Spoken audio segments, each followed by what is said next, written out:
Saat kalian melihat laporan hasil keuangan, apakah kalian merasakan adanya pemborosan, pembengkakan biaya, atau hasil laporan kalian itu terlihat berantakan? Nah, mungkin kalian perlu tahu sesuatu nih. Kalian perlu tahu apa itu klasifikasi biaya untuk pengendalian.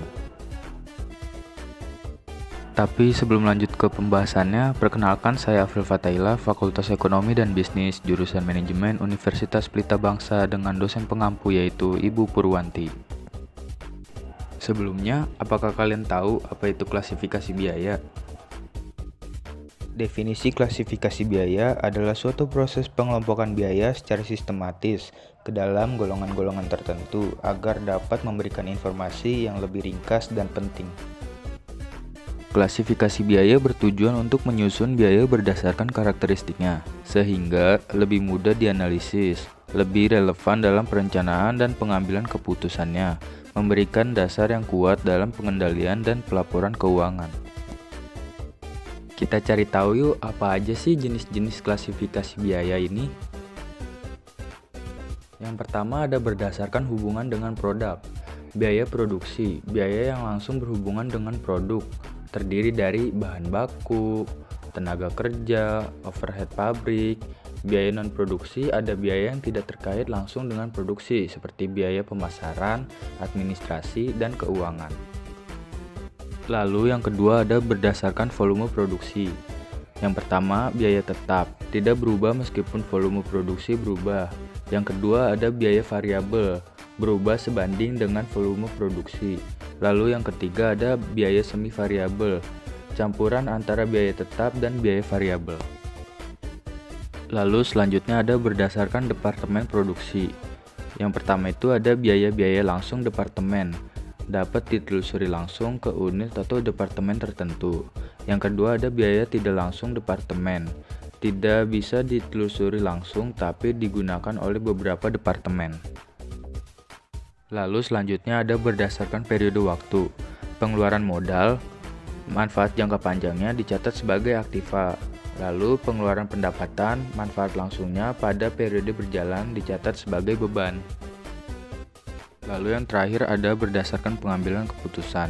Yang pertama biaya relevan, mempengaruhi pilihan antara dua atau lebih alternatif. Contoh biaya diferensial, kesempatan nyata tersamar dapat dilacak. Lalu yang kedua ada biaya tidak relevan, biaya yang tidak mempengaruhi keputusan. Yang pertama biaya masa lalu yang kedua biaya tetap yang tidak berubah walaupun keputusan itu berubah. Kira-kira fungsi klasifikasi biaya untuk pengendalian ini apa aja sih? Yuk kita simak. Yang pertama itu sebagai alat pengambilan keputusan yang lebih tepat. Klasifikasi biaya menyajikan data terstruktur dan memperkuat dasar kebijakan manajerial, sehingga manajer dapat menentukan harga jual, memutuskan investasi atau efisiensi, memilih strategi produksi. Yang kedua, mendukung efisiensi organisasi. Biaya yang tidak perlu dapat diidentifikasi dan ditekan. Dalam semua bentuk organisasi, korporat maupun mahasiswa, klasifikasi biaya bisa membantu alokasi sumber daya secara tepat. Yang ketiga, ada membantu perencanaan anggaran. Dengan pengelompokan biaya sesuai jenisnya, perusahaan dapat membuat anggaran yang realistis, menghindari pemborosan, meningkatkan akurasi dalam alokasi dana. Selanjutnya ada mempermudah pengembalian biaya. Dengan klasifikasi yang jelas, manajemen dapat menentukan prioritas penghematan, fokus pada pengawasan biaya tertentu, misalnya biaya variabel. Lalu, yang terakhir mendukung pengawasan dan evaluasi. Biaya yang telah diklasifikasikan memudahkan penilaian apakah realisasi sesuai rencana, deteksi penyimpangan biaya, evaluasi kinerja keuangan per divisi. Penerapan klasifikasi biaya.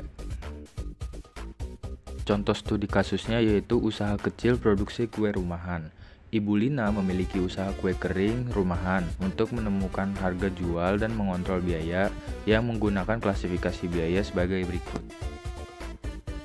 Bisa kita lihat di sini klasifikasi biaya yang Ibu Lina gunakan yaitu kategori biaya produksi, biaya non-produksi, biaya tetap, biaya variabel, biaya semi variabel. Lalu contoh biayanya yaitu seperti tepung, gula, telur, upah asisten, iklan di Instagram, pulsa HP, sewa dapur 1 juta per bulan, biaya bahan baku per toples, listrik, biaya dasar plus pemakaian. Hasilnya harga jual ditentukan lebih akurat, biaya dapat dikendalikan lebih baik, anggaran belanja lebih efisien. Klasifikasi biaya membantu Ibu Lina mengelola usahanya secara profesional meskipun skalanya kecil. Kesimpulannya adalah klasifikasi biaya adalah alat yang sangat penting dalam manajemen modern. Penerapannya memberikan dampak nyata terhadap kinerja keuangan dan operasional, memungkinkan perusahaan mengambil keputusan dengan data yang kuat, merencanakan dan mengontrol anggaran dengan tepat, meningkatkan efisiensi dan efektivitas biaya. Baik teman-teman, cukup sampai sini pembahasan materi kali ini. Kurang lebihnya mohon maaf, dan jangan lupa komen dan subscribe.